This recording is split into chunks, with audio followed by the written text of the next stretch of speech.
নমস্কার, astrology solution চ্যানেলে সকলকে স্বাগত। আজকে নিয়ে এলাম নতুন ধরনের এক ভিডিও, যেটা হচ্ছে জন্মছকের পঞ্চম স্থানে কোন গ্রহ থাকলে কি রূপ শুভ বা অশুভ ফল দিয়ে থাকে।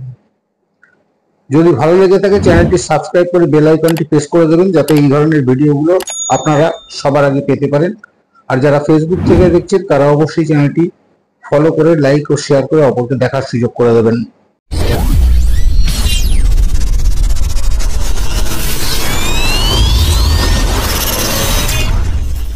তবে আজকের আলোচনা শুরু করা যাক। আজকের আলোচনার বিষয় জন্মছকের পঞ্চম স্থানে কোন গ্রহ কি রূপ শুভ বা অশুভ ফল দিয়ে থাকে। আমরা এখানে কালপুরুষ রাশিচক্রের প্রথম রাশি অর্থাৎ মেষ রাশিকে লগ্ন ধরে আলোচনা করব, যার অধিপতি হচ্ছে মঙ্গল। সেই হিসেবে পঞ্চম স্থান হচ্ছে সিংহ রাশি, যার অধিপতি হচ্ছে রবি। প্রথমে আমরা জানবো এই পঞ্চম স্থানের গুরুত্ব কি এবং এই পঞ্চম স্থান থেকে আমরা কি কি জানতে পারি। এই পঞ্চম স্থান হচ্ছে একটি অত্যন্ত গুরুত্বপূর্ণ স্থান। এই স্থান থেকে আমরা যেগুলো জানতে পারি সেগুলো হচ্ছে বিদ্যা, সন্তান, বুদ্ধি, প্রেম, শিক্ষা, সৌভাগ্য, এইসব জিনিসগুলো এই পঞ্চম স্থান থেকে বিচার করা হয়। এই পঞ্চম স্থান থেকে জানতে পারি সন্তান সংক্রান্ত, যেমন সন্তানের জন্ম, তার গুণাগুণ, স্বভাব, তার স্বাস্থ্য কেমন হবে, উচ্চশিক্ষা, বুদ্ধিবৃত্তি বা স্মৃতিশক্তি কেমন হবে, পরীক্ষায় সে সফলতা অর্জন করতে পারবে কিনা, প্রণয় ও প্রেম সংক্রান্ত বিষয়, অর্থাৎ প্রেম জীবন কেমন হবে বা প্রেম জীবনের সুখ পাবে নাকি প্রেম ভঙ্গের যোগ রয়েছে, এইসব জিনিসগুলো আমরা এই পঞ্চম স্থান থেকে জানতে পারি। এছাড়াও এই পঞ্চম স্থান থেকে জানতে পারি শিল্প, সঙ্গীত, নৃত্য, শিল্পকলা কতটা দক্ষতা অর্জন করতে পারবে, এগুলো এই ভাব থেকেই বিচার করা হয়। এখন আমরা জানবো এই পঞ্চম স্থানে কোন গ্রহ থাকলে কি ফল দেয়। প্রথমে বলবো রবি।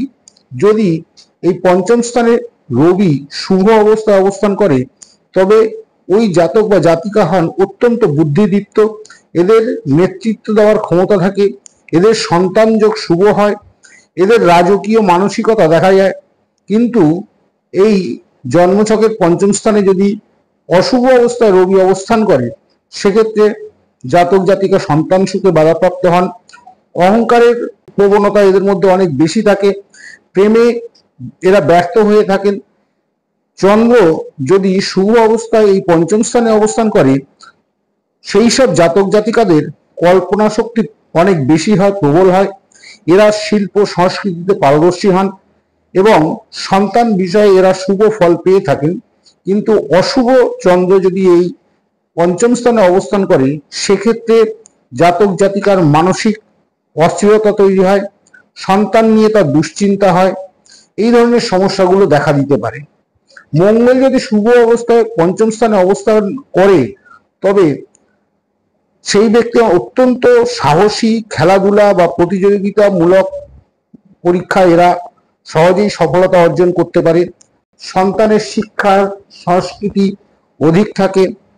কিন্তু এই পঞ্চম স্থানে মঙ্গল যদি অশুভ অবস্থায় অবস্থান করে সেক্ষেত্রে জাতক জাতিকা সন্তানকে নিয়ে ঝগড়া বিবাদ, প্রেমিক বা প্রেমিকার সঙ্গে বিবাদ বা প্রেম ভঙ্গের সম্ভাবনা থেকে থাকে। বুধ যদি শুভ অবস্থায় পঞ্চম স্থানে অবস্থান করে সেক্ষেত্রে জাতক জাতিকা উচ্চশিক্ষায় শিক্ষিত হন এবং বিদ্বান হন, সাহিত্য, কলা বা বাণিজ্যে এরা সফলতা অর্জন করতে পারেন। অশুভ বুধ যদি পঞ্চম স্থানে অবস্থান করে সেক্ষেত্রে জাতক জাতিকা অতিরিক্ত বুদ্ধিবৃত্তি বা অতিরিক্ত কৌশল করতে গিয়ে কর্মে সফল হতে পারেন না বা তার যে কর্ম করার সংকল্প করেছেন সেইটা সফল হয় না। এদের সন্তান বিষয়ে এরা অস্থির প্রকৃতির হন।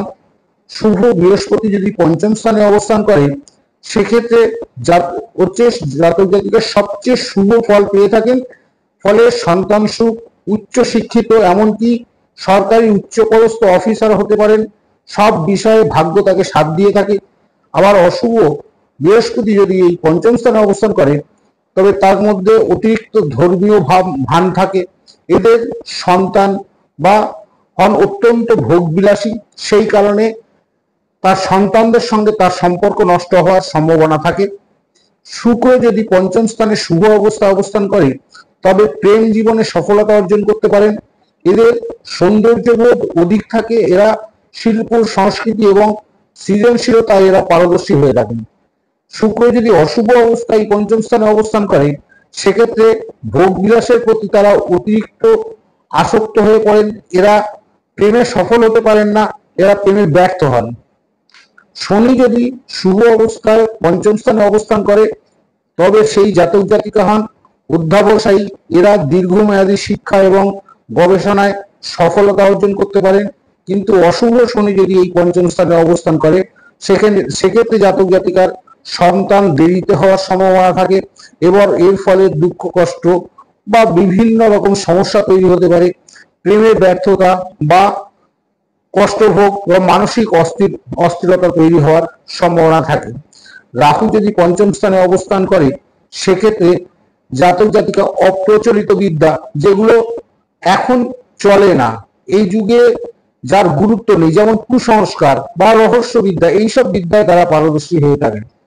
কেতু যদি শুভ অবস্থায় এই পঞ্চম স্থানে অবস্থান করে তখন জাতক জাতিকা হন আধ্যাত্মিক চিন্তাধারা এদের মধ্যে অধিক থাকে, যোগ বিদ্যা, ধ্যান ও দর্শনের প্রতি এরা প্রবল আগ্রহী হয়ে থাকেন। কিন্তু অশুভ কেতু যদি পঞ্চম স্থানে অবস্থান করে সেক্ষেত্রে তারা সন্তান সুখে বাধাপ্রাপ্ত হন, মানসিক অবসাদ বা একাকিত্ব জীবন এদের অতিবাহিত করতে হয়, বা অনেক সময় এরা নিজেরাই আবার একাকিত্ব জীবন অতিবাহিত করার প্রবণতা দেখা যায় এদের মধ্যে। এক কথায় পঞ্চম স্থানে যদি শুভ গ্রহ যেমন চন্দ্র, বুধ, শুক্র, বৃহস্পতি এরা যদি থাকে তাহলে জাতক জাতিকা হন অত্যন্ত উচ্চশিক্ষিত বা সন্তান সুখ লাভ করতে পারেন, সরকারি উচ্চ পদ লাভ করতে পারেন। আর অশুভ গ্রহ অর্থাৎ শনি, রাহু, মঙ্গল, কেতু এরা যদি এই পঞ্চম স্থানে অবস্থান করে সেক্ষেত্রে উচ্চশিক্ষায় বাধাপ্রাপ্ত হন, সন্তান সুখে বাধাপ্রাপ্ত হন, প্রেমে ব্যর্থতা হওয়ার সম্ভাবনা থাকে, সেই কারণে বিভিন্ন রকম সমস্যা এবং কষ্ট ভোগ করতে হয়। তবে আপনার জন্ম ছক অনুযায়ী কোন গ্রহ পঞ্চম স্থানে অবস্থান করছে সেই গ্রহ আপনাকে শুভ বা অশুভ কিরূপ ফল দিয়ে থাকবে বা তার প্রতিকারগুলো কিভাবে আপনি করবেন সেগুলো জানার জন্য কমেন্ট বক্সে আপনার জন্ম তারিখ, জন্মস্থান এবং জন্ম সময় লিখে পাঠান, অবশ্যই জানিয়ে দেব। তবে আজকের আলোচনা এখানেই শেষ করা যাক। নমস্কার।